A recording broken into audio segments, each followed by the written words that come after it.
In the name of God, most gracious, most merciful, Excellencies, honorable ministers, distinguished delegates, ladies and gentlemen, Assalamu alaikum.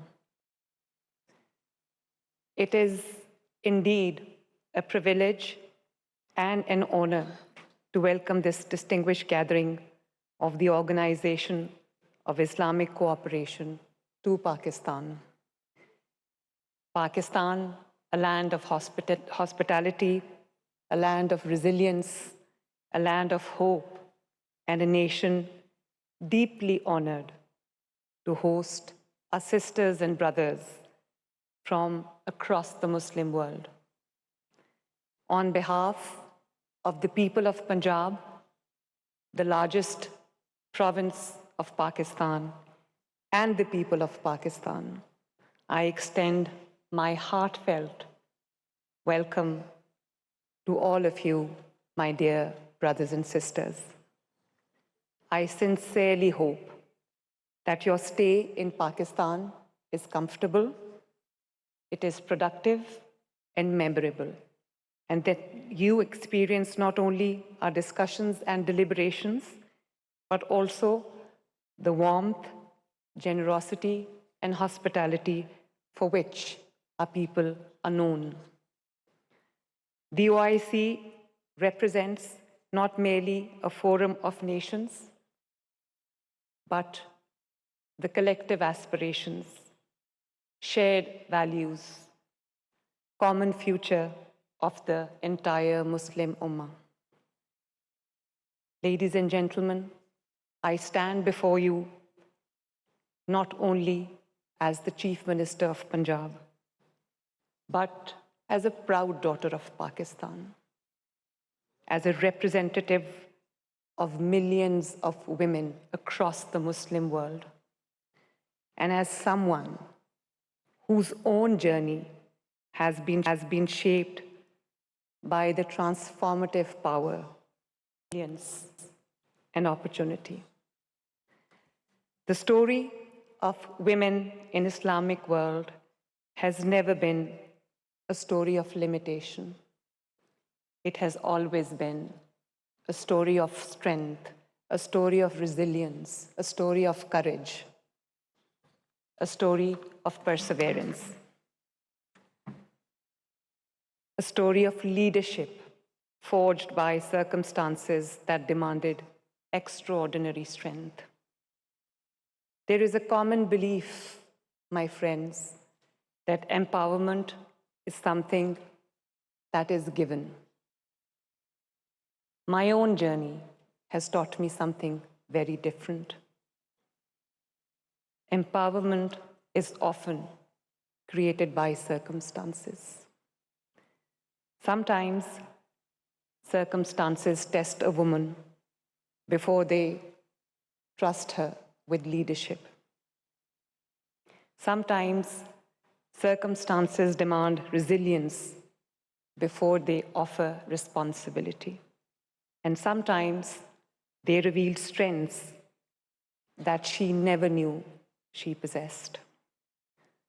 My own journey, ladies and gentlemen, has been shaped by such circumstances. There were moments when circumstances tested my resilience in ways I could have never imagined.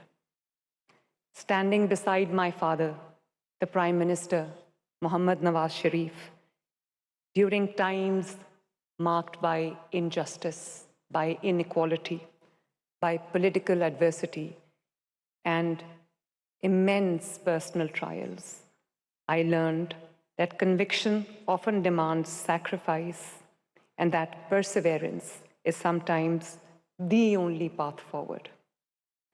While the struggle was for my father, it was also for the millions of Pakistanis whose hopes, whose aspirations, whose voices he represented. In standing for him, ladies and gentlemen, I found myself becoming the voice of the millions who believed that their own voice, their mandate, their Aspirations deserved to be heard and defended. Those experiences did not teach me bitterness. As they say, what doesn't kill you makes you strong.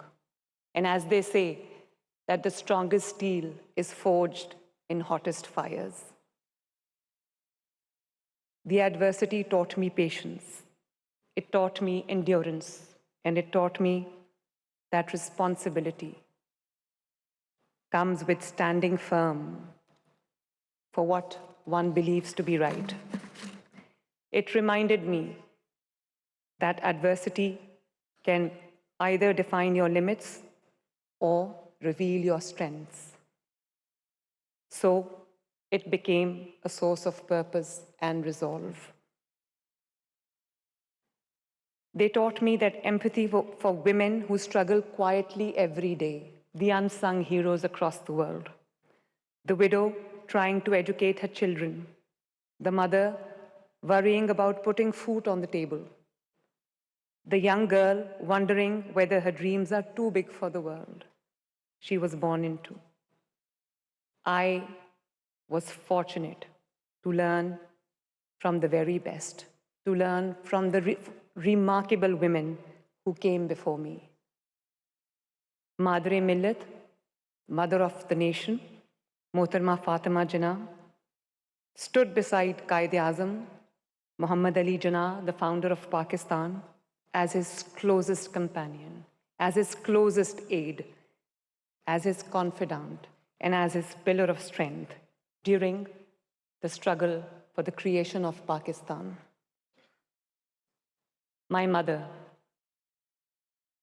late Begum Kulsoom Nawaz Sharif, was the guiding light behind my father, the wind beneath his wings, the wind beneath my wings.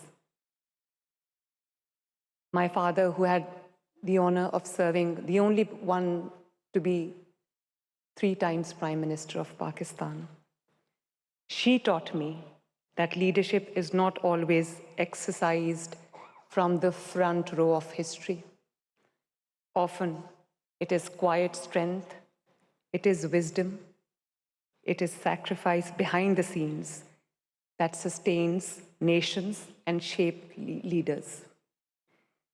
When circumstances demanded leadership, she stepped forward with grace, dignity, and resilience, reminding us all that courage is not the absence of hardship, but the determination to stand firm in the face of it. Shaheed Mohtarma Benazir Bhutto opened doors that many believed could never have been opened, becoming the first woman Prime Minister of Pakistan and the first woman Prime Minister of the entire Muslim world. Their journey reminds us that every generation of women carries the responsibility of making the path easier for the generation that follows. Ladies and gentlemen, we gave the Muslim world its first woman Prime Minister. Pakistan elected its first woman Speaker of the National Assembly of Pakistan. Punjab today has its first woman Chief Minister. I don't say that with pride, I say that with gratitude and humility. The Lahore High Court today is led by its first woman Chief Justice. These are not merely individual achievements, they are milestones in the journey of millions of girls, hundreds of millions, who now dare to imagine themselves in places where previous generations were told they did not belong. For me, women empowerment is not a ceremonial expression. It is the distance between a right written on paper and a life changed on ground. It is the distance between announcing a policy and ensuring that it reaches the woman for who it was intended. It is the distance between opening a helpline and answering a call in distress, a call in need. And there is another principle that guides me, that guides my work. Women must not merely benefit from development. They must shape it. This is why across all programs and across all policies, we have ensured that women are represented as participants, as beneficiaries, as entrepreneurs, as professionals, and leaders alongside men as equal partners.